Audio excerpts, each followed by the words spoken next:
This tutorial will teach you how to make a DIY door draft stopper using just scraps of fabric.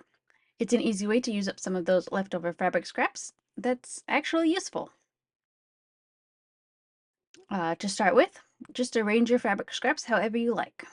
The final length of this will depend on the length of your door. So measure your door and then add 2 inches for the length of your door stopper. And then the width of your scrap collage can also vary, generally 8 to 10 inches. So for me, my final measurements are going to be 38 inches by 9 inches. Your measurements might vary.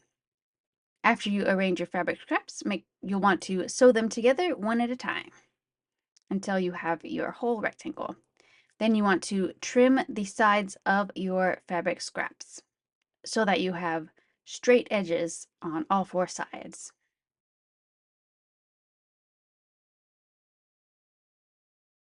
Now you want to fold the fabric collage in half and sew all the way down the length. You want to leave a gap somewhere in the center so that you can turn it to the right side later. At the moment, the 2 short sides are still open. But we're about to change that. Along both short sides, you want to sew long gathering stitches. And then you want to pull those stitches to gather both sides. Then tie off the threads to secure the ends.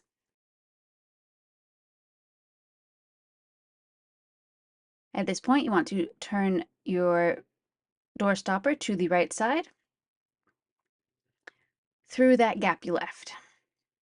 Then you'll need to stuff your draft stopper. I use fabric scraps. You can use whatever you want to stuff it.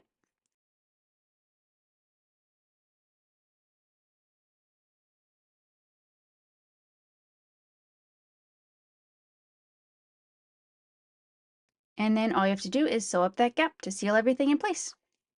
And you have your new scrap fabric draft stopper.